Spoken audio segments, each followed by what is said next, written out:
Hello இல்லை, எதை பற்றி எந்த படம் எந்த படம்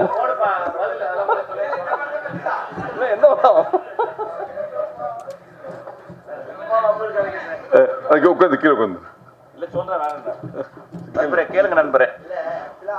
தம்பி படம் வந்தது, அதுல உங்களை வந்து கடவுளா காட்டியிருக்காங்க. பட் இந்த மாதிரி திருமுகங்களுக்கும் கடவுளாக தெரிய ஆரம்பிச்சிருக்கீங்களா? நல்ல கேள்வி, கிளாப் பண்ணுங்க. பியூட்டிஃபுல்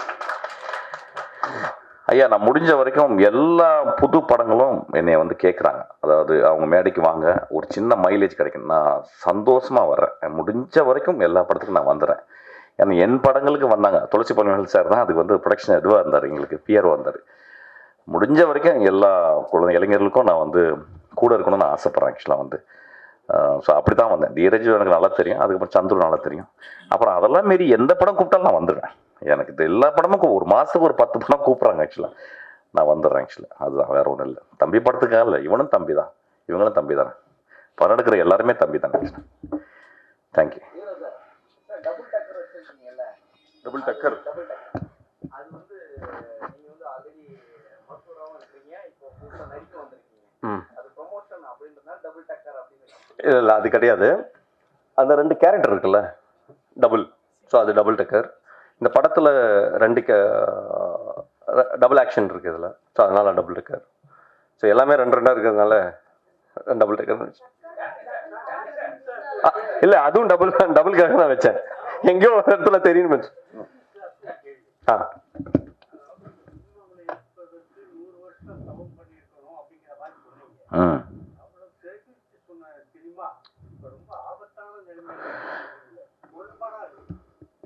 இல்லைங்க, அப்படிதான் இருக்கு. அதுதான் பெரிய சேலஞ்சு சினிமாக்கு. இப்போ ஒரு காலத்தில் வந்து நம்மளுக்கு வந்து சேட்டலைட் இருந்துச்சு, ஓடிடி பிளாட்ஃபார்ம் இன்னைக்கு வந்திருக்கு. ஆனால் அந்த படங்கள் நம்மளால் உடனே அவ்வளோ சீக்கிரத்தில் கொடுக்க முடியல. தியேட்டர்களுக்கு மக்கள் வர மாட்டேன்றாங்க. ரொம்ப சேலஞ்சிங்காக இருக்குது. ஆனால் இந்த கான்ஃப்ளிக்ட் தான் சினிமா இயக்குறவங்களுக்கும் சினிமா எடுக்கிறவங்களுக்கும் ஒரு பெரிய சோகத்தை கொடுத்து, ஆனால் இதுக்குள்ள விட்டு வெளியே வராமல் நம்ம எப்படி இருந்தாலும் நம்ம படத்தை நம்ம ரீச் பண்ணணும், ஒரு நல்ல கதையை ரீச் பண்ணணும்னு சொல்கிற ஒரு உத்வேகத்தை இந்த கான்ஃப்ளிக்ட் தான் கொடுக்கும். திரைப்படத்தில் எப்படின்னா ஒரு கதாநாயகன் வந்து எப்படின்னா வந்து அவனுடைய முதல் பகுதியில் அவனுடைய வாண்டை நோக்கி ட்ராவல் பண்ணுவான். அவன் கடைசி போகிற வரைக்கும் அவனுக்கு கான்ஃப்ளிக்ட் இருந்துக்கிட்டே இருக்கும். அந்த மாதிரி ஒரு கான்ஃப்ளிக்சுவல் டைம் தான் இந்த டைம். அதனால் வந்து சினிமாவை சொல்லணும், கலையை சொல்லணும். கலையில் இருப்பதற்கு பெரிய புண்ணியம் செஞ்சுருக்கணும்னு சொல்கிறேன் ஆக்சுவலாக. எவ்வளோ பேர் எவ்வளோ வேலையில் செஞ்சுக்கிருக்கோம். ஒரு டாக்டர் ஏன் சினிமாவுக்கு வரணும்னு ஆசைப்பட்றான். ஸோ இது ஒரு புண்ணியம் செய்த ஒரு இடம் தான் ஆக்சுவலாக. அதனால தான் நான் சொல்கிறேன் ஆக்சுவலாக வந்து.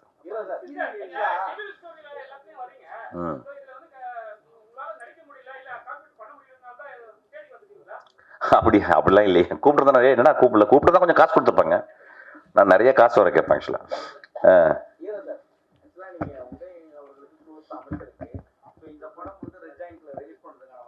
இல்லை, ஆஸ் யூஷுவல் இது வந்து படம் முடித்து ஃபர்ஸ்ட் காப்பி ரெடி அவருக்கு இன்னொரு 2 வீக்ஸ் டைம் இருக்குது. முடித்தோடனே அவர் காட்டுவேன். அவர் பிடிச்சிருந்தா அவர் கண்டிப்பாக பண்ணுவார்.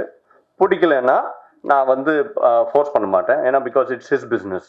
அதில் நான் வந்து போய் ஃபோர்ஸ் பண்ணக்கூடாது. நட்புன்னு வேறு, பிஸ்னஸ்ன்றது வேறு. ஸோ அது தெளிவாக I have drawn that line very clear. Applications இருக்கணும், but at the same time எனக்கு அது ரீச் இருக்குது. ஸோ அதனால் நான் போய் காட்டுவேன். அதனால் that doesn't mean that he has to do it. இல்லை, ஸோ வெரி கிளியர். அதுக்கு செண்பகமூர்த்தின்னு ஒருத்தருக்காரு, அவர் அசஸ் பண்ணுவார். அதுக்கப்புறம் ராஜான்னு ஒருத்தருக்காரு, அவர் அசஸ் பண்ணுவார். கமர்ஷியலாக என்ன வயபிலிட்டியான ரெட் ஜெயிண்ட் எடுத்துச்சுன்னா அது கமர்ஷியலாக வயபிளாக இருக்குன்னு தான் நான் நம்புகிறேன். ஸோ பார்ப்போம். நான் தான் டாக்டர் இங்கே இருக்கேன். ஓ, டைரக்டர். ஓகே, இது உனக்கு தேவையா அப்படின்னாரு. சொன்னேன், இல்லைங்க எனக்கு இப்போ நடிக்கணும்னு ஆசை இருக்குது. ஸோ நம்ம டாக்டராக டெய்லி ப்ராக்டிஸ் பண்ணிகிட்ருக்கேன். டெய்லி காலைல போய் ஆப்ரேஷன் பண்ணுறேன், வரேன். லைஃப் இப்படியே முடிஞ்சிடும். 50 இயர்ஸ் கழிச்சு திரும்பி பார்த்தா வெறும் ஹார்ட்டு ஆப்ரேஷன் இது தான் இருக்கும். நம்மளுக்குன்னு கொஞ்சம் என்டர்டெயின்மெண்ட் இருக்கிறது தப்பு இல்லையே அப்படின்னு நினச்சிட்டு நான் நடிக்கலாம், இது ஒரு ஹாபி அப்படின்னு ஆரம்பித்தேன். பட் த சேம் டைம் ப்ராக்டிஸை விடாமல், அதை டிஸ்டர்ப் பண்ணாமல், பேஷண்ட் கேரை டிஸ்டர்ப் பண்ணாமல் ஒரு படம் பண்ண முடியும் அப்படின்னு நம்புறதுனால என்னால் பண்ண முடிஞ்சதுனால நான் பண்ணுறேன். நீங்கள் வந்து ஒரு அசிஸ்டன்ட் அப்படின்னு சொன்னால் மரியாதை கூப்பிட்டு உட்கார வச்சு பேசுவாங்க. நான் எதுவும் ஷார்ட் ஃபில்ம் பண்ணியிருக்கேன் வந்து படம் பாருங்க அப்படின்னு. அதே மாதிரி தான் எல்லா ப்ரொஃபஷனில் நீங்கள் இருக்கிற இடம், நீங்கள் பண்ணுற அதோட எந்த அளவுக்கு அதுக்கு வேலை செஞ்சுருக்கீங்க, அதை பற்றி தெரிஞ்சிருக்கு அப்படின்னு தெரிஞ்சுட்டு எவ்ரிபடி வில் நாட் எக்ஸ்பெரிமெண்ட் இல்லை. ஏன்னா எல்லாருக்கும் ஒரு பயம், ஃபெயில் ஆகிடுவோமோ அப்படின்னு சொல்லிட்டு. நான் ஆஸ் அ டாக்டர் நான் சொல்கிறது என்னென்னா, learn from the others mistakes அப்படின்னும். ஏன்னா நீ தப்பு பண்ணி நீ கற்றுக்கிட்டேன்னா ஒரு உயிருக்கு ஆபத்து. அதனால மற்றவங்க பண்ணுற தப்பும் சேர்த்து அங்கேருந்து கற்றுக்கிட்டு நீங்கள் வாங்க. அதே தான் எல்லா ப்ரொஃபஷனலும். இப்போ ஒரு சினிமா பண்ணதுக்கப்புறம் அந்த சினிமா தோல்வி அடைஞ்சுன்னா இந்த டைரக்டர் சரியில்லைன்னு சொல்லிட்டு போயிடலாம். அதனால தான் மிஷ்கின் சார் சொன்ன மாதிரி எல்லாரும் ஒரு இடத்துல போய் வேலை செஞ்சுட்டு அது ஸோ அந்த ப்ராசஸில் வந்து தம்பி வந்து 12 படம் பண்ணியிருக்கேன் ஷார்ட் ஃபிலிம் பண்ணோன்னே. நான் ஒரே ஒரு படம் தான் பார்த்தேன். But I like the way he narrated. Narration பியூட்டிஃபுல்லாக பண்ணார். அந்த நரேஷன் ஏன் பண்ணாருன்னா அந்த கான்ஃபிடென்ஸ் வந்து அந்த 12 படம் பண்ண கான்ஃபிடென்ஸ் தெரிஞ்சிச்சு அதில். அதனால நான் ஓகே ரைட் ஓகே. இவர் புது டைரக்டர், இவர்கிட்ட சொன்னேன் நான். என்னோட பழைய படம் டைரக்டர் இருக்காரு, அவர் இஸ் லேர்ன்ட். ஸோ அவரை வச்சுக்கிட்டு நீங்கள் செய்யுங்க அப்படின்னு சொன்னார். அதான் co producer cum co director. He actually written half the story. இவர் எங்கெங்கே படம் வந்து தப்பா ஒரு லோ ஆகுது அப்படின்னோடனே அவர் வந்து ஹீஸ் லைக் ஓகே இந்த இடத்துல இந்த கேரக்டர் இன்ட்ரடியூஸ் பண்ணுவோம், இந்த இடத்துல இது பண்ணுவோம் அப்படின்னு. So that this learning curve we all thought okay we should present it like this. அதனால ஈச் அண்ட் எவ்ரிபடி அவங்கவுங்கள வேலையோட அவங்கவுங்க செய்யணும் அப்படின்னு சொல்லிட்டு அது பிரித்து செஞ்சதுனால. ஸோ அதனால் learning curve is very very important. எல்லாமே தப்பு பண்ணி கற்றுக்கிட்டு இருக்க முடியாதுல்ல. ஒரு இடத்துல எங்கேயோ அதை பாஸ் பண்ணணும், ஹிட் அடிக்கணும்,